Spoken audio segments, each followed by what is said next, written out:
Now, when System 2 is activated, it does what it has to do and immediately goes right back to sleep. I told you, it's lazy.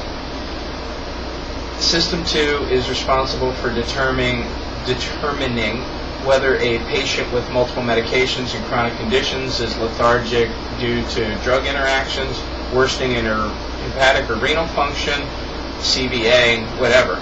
Now, the problem is System 1 wants to tell you what the answer is. You see a patient that is 29 years old, has his head shaved, has tattoos all up one side of his arm and down the other, has track marks on his arm, looks like he hasn't bathed in 3 or 4 days, comes in lethargic, unable to answer simple questions. First thought on your mind, drug overdose, or at least drugged.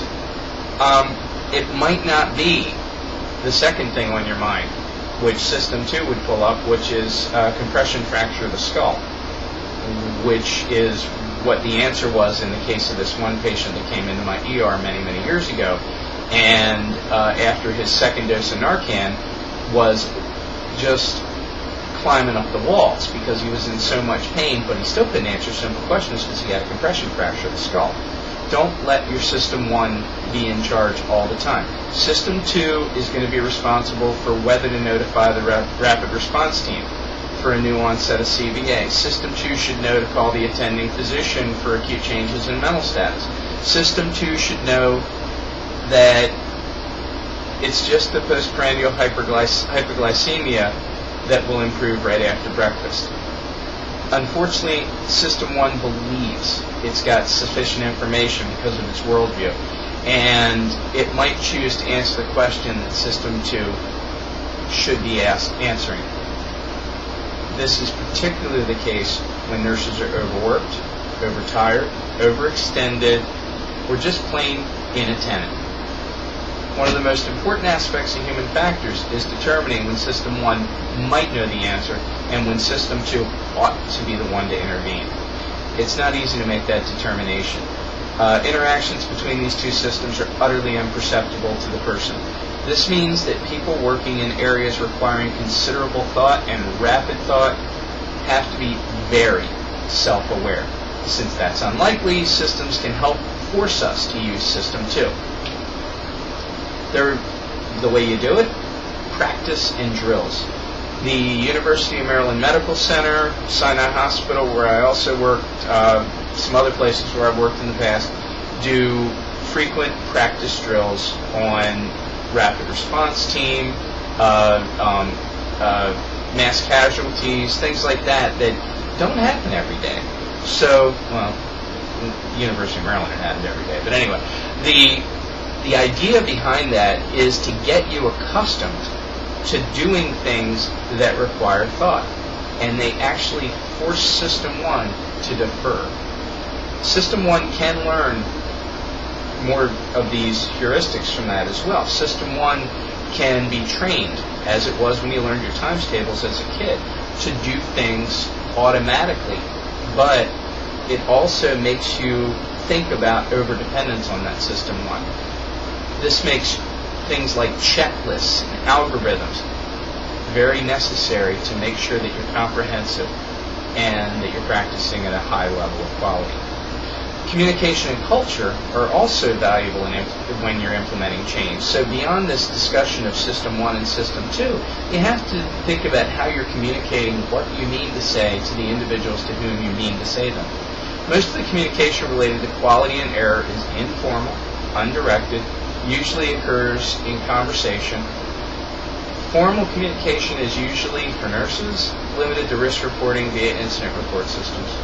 Changing the culture to focus more on reporting near misses and other incidents that are semi-formal and non-punitive is actually imperative to improving quality and is part of healthcare reform under something called Learning Health Systems. I highly recommend that you look at Cantor's Family Foundation, Kanter's Family Foundation, where he is developing, Joseph Cantor is developing a learning health system which works side by side with the 7 pillars approach taken by Penn to remove some of that punitive nature that's associated with reporting error.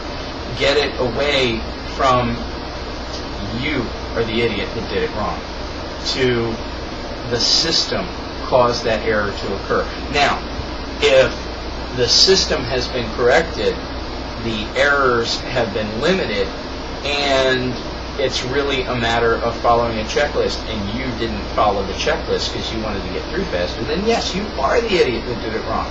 That's not usually the case. The patient safety organizations are out to change all of that.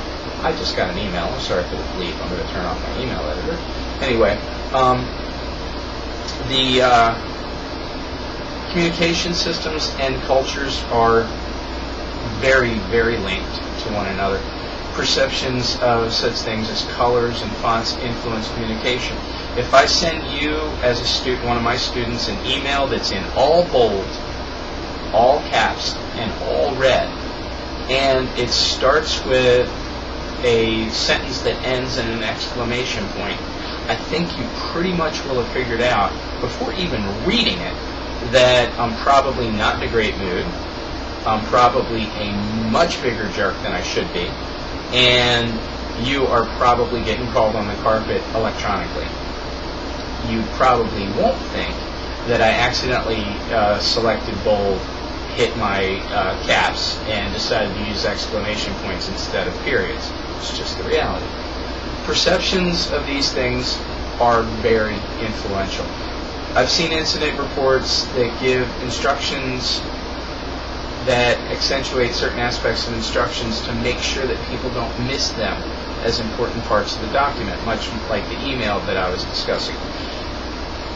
This sometimes will backfire culturally because of the way humans associate written words with moods and intentions. For instance, writing in all caps is the written equivalent of screaming. So, while the intent is not to yell or to show danger, the cultural response is frequently quite negative.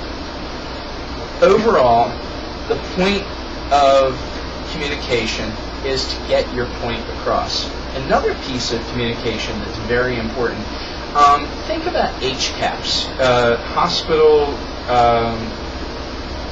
Now I'm going to draw a blank. Anyway, the HCAP scores are the patient level quality scores that are given to patients as they exit a hospital or after they get home, and they finish a questionnaire, and the questionnaire talks about the quality of their interactions with the staff, the quality of the care that was provided, and etc. The HCAPS questionnaires are written in a very unique way. They're written in a way to get positive outcomes. They really are.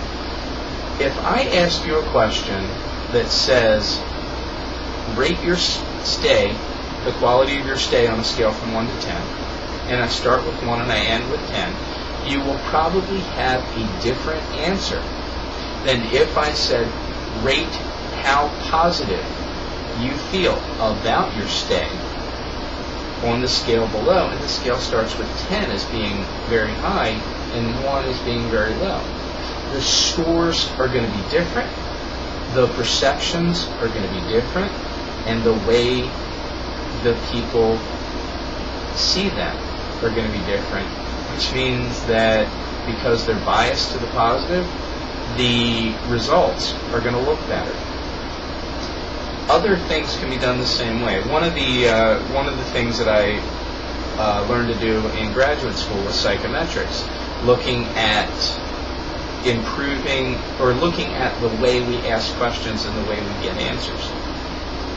Think about that as you do read questionnaires. Think about that as you ask your patients and family members questions. Think about that when you're talking to nurses that work for you and you're asking them questions about a quality-related incident that took place, because eventually it's going to happen. Have a great rest of the semester. I wish you very well, and I hope that you have a hugely successful career.